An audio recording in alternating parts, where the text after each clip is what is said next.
Good evening. Welcome to South Asia Newsline. I'm Shivangi Mishra. Here are the top stories we are tracking for you on Friday, the 7th of January. India's COVID-19 cases set for new highs as Omicron variant spreads.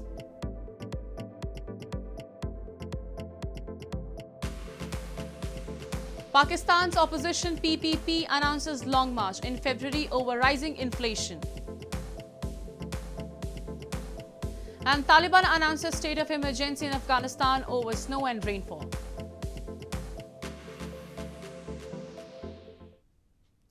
And now for all the details. India's daily COVID-19 cases jumped to 1,17,100 on Friday, a five-fold increase in a week and on course to overtake its previous infection peak as the fast-spreading Omicron variant replaces Delta in cities. The Health Ministry reported 302 new deaths, taking the tally to 4,83,178. Total infections stand at 35.23 million. India's daily COVID-19 cases rose to 117,100 on Friday, a five-fold rise in a week and on course to overtake its previous infection peak as the rapidly spreading Omicron variant replaces Delta in cities. The capital, New Delhi, where daily cases have risen by more than 5 times in a week, goes into a 55-hour lockdown from Friday night to Monday morning, prompting migrant workers to rush back home. Authorities have also imposed a night curfew on weekdays, close schools, and order most shops to open only on alternate days when there is no curfew. This is a big concern, big challenge. We have seen that over the last 8 days, the figure has gone very high, from 10,000 cases to more than 1 lakh in just 8 days. So with this speed, the number is going to be much higher than in the previous waves. With the virus fastly spreading its wing in mega cities, health experts fear it will soon reach the rural areas where the health infrastructure is already weak. Nearly 70% Indians had been exposed to the coronavirus by the middle of the last year, while an almost equal proportion of adults have been fully vaccinated as of this week. Health officials in Delhi and the state of Maharashtra, home to the city of Mumbai, which together account for the bulk of new cases, have said that hospitals and testing infrastructure have yet to come under pressure as many people are recovering quickly at home. 5-6 दिनों से नागपुर में भी ये संख्या बढ़ते जा रही है। ये संख्या अभी देख रहे हैं हम लोग कि हर 2-3 दिन में डबल होते जा रही है। तो ये जो रैपिडली ग्रोइंग इनका जो कोरोना का वायरस का जो बिहेवियर है, उसके कारण स्प्रेडिंग बहुत ज़्यादा फास्ट हो रहा है। जिनका संपर्क थोड़ी देर के लिए भी पॉजिटिव पेशेंट से आया है, उन्हें भी ये इफेक्ट कर जा रहा है। Meanwhile, Puri-based internationally renowned sand artist Sudarshan Patnaik created artwork on Thursday through which he urged people to follow COVID-19 protocol during the tough times. Government officials have privately said that they are working under the assumptions that daily infections will surpass the record of more than 414,000 set in May, given what has happened in countries such as United States, where daily cases recently rose to past 1 million. Indian security forces gunned down 3 militants early on Friday in Budgam district of India's northern Jammu and Kashmir territory. 3 militants belong to Pakistan-based terror groups Jaish-e-Mohammed. This is the second gun battle to take place in the rest of the region this week.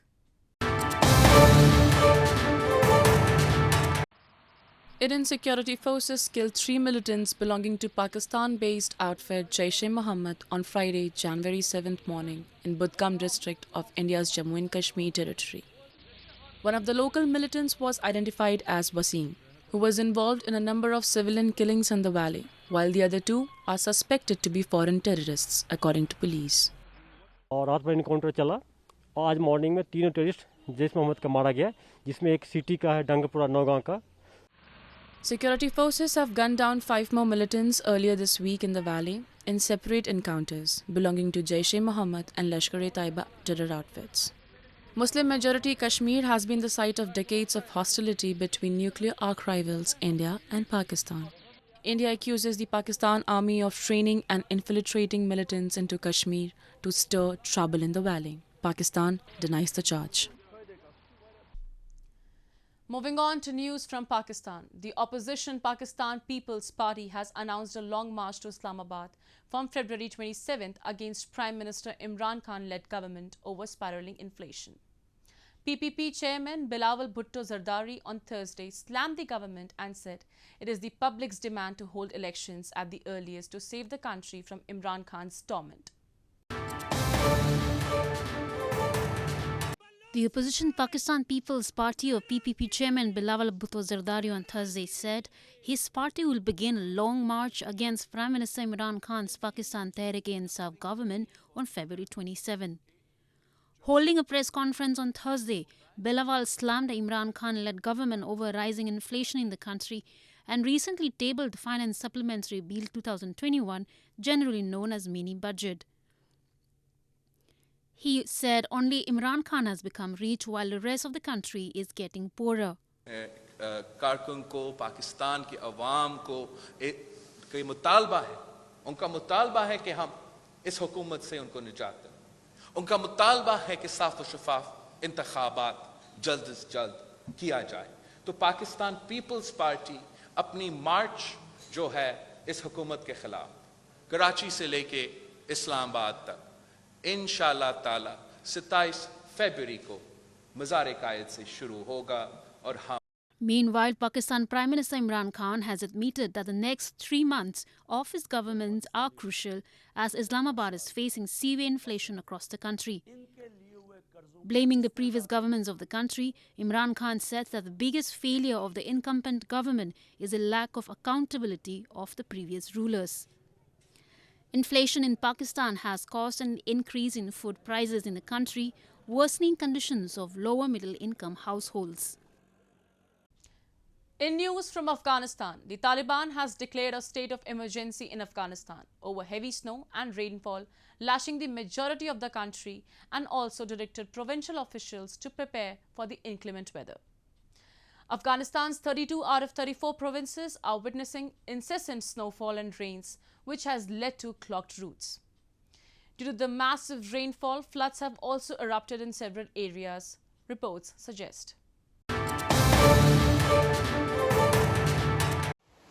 The Taliban have announced a state of emergency in Afghanistan as heavy snow and rainfall continues to batter the country, reported local media.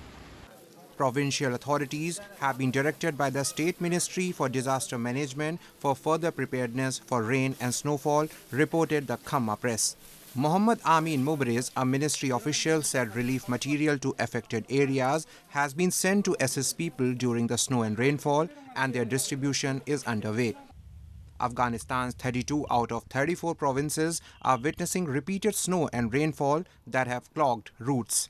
Reports suggested that at least 11 people have been killed and 23 wounded across Afghanistan amid the heavy snow and rainfall this week. This comes as the United Nations estimate nearly 23 million Afghans, about 55% of the population, are facing extreme level of hunger, with nearly 9 million at risk of famine as winter takes hold. Life for Afghanistan's poor has always been hard, and it is getting worse under the Taliban rule and the abrupt withdrawal of foreign aid, with prices for food, fuel and other basic staples rising rapidly out of reach for many. Sri Lanka on Thursday signed a deal with the local unit of Indian Oil Corporation to lease 75 oil tanks. As the island nation moves closer to securing $500 million fuel credit line from India.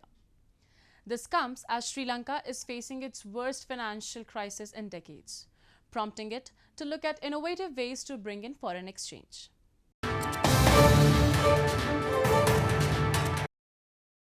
Sri Lanka on Thursday signed a deal with the local unit of Indian Oil Corporation Lanka IOC to lease 75 oil tanks as the island moved closer to securing a $500 million fuel credit line from India. 85 of 99 tanks will be under Sri Lankan control, which were under Indian control, Sri Lanka's energy minister confirmed. Sri Lanka is facing its worst financial crisis in decades, with its foreign exchange reserves dwindling and nearly $4.5 billion worth of debt repayments due in 2022, prompting it to look at innovative ways to bring in foreign exchange. The signing of the deal comes ahead of Chinese Foreign Minister Wang Yi's visit to Colombo this weekend, with China also vying for clout in Sri Lanka. Previously, Sri Lanka had agreed to lease all of its 99 tank oil farms to India in 2003. According to the new pact, Lanka IOC will have 14 tanks on a 50-year lease, while its joint venture with state-run CPC or Ceylon Petroleum Corporation and the Trinco Petroleum Terminal will develop 61 oil farms. CPC will use the remaining 24 tanks. Indian Prime Minister Narendra Modi, during a visit to Sri Lanka in 2019, said the project could help the island become a regional petroleum hub. Successive Indian and Sri Lankan governments have been attempting since 1987 to divide up ownership and development of the World War II era tank farm at Trikomali, a strategically important harbour off the island's scenic east coast. Nepal's Prime Minister Sher Deuba has cancelled his visit to India amid a surge in COVID-19 cases in the neighbouring country. Reports suggest Deuba was scheduled to attend the vibrant Gujarat summit in western India. India's Gujarat state government, however, postponed the Global Investor Summit on Thursday due to the rapid spread of the Omicron variant across India. A meeting of the Nepal's cabinet held on Wednesday had given a nod for the visit, and Deuba was all set to participate along with 25-member delegation on Sunday. Besides attending the summit, Deuba was also scheduled to meet his Indian counterpart Narendra Modi, and as many as 8 different agreements in various sectors were expected to be signed during the 4-day visit. Meanwhile, the foreign ministers of both the countries on Thursday held a telephonic conversation and agreed to continue on discussion on areas of bilateral cooperation. A group of 5 university students and their mentor in India's Jammu and Kashmir have invented a cooker for cooking starch-free rice, aimed at helping diabetes patients. The cooker consistently screens and starch the status and filters it out.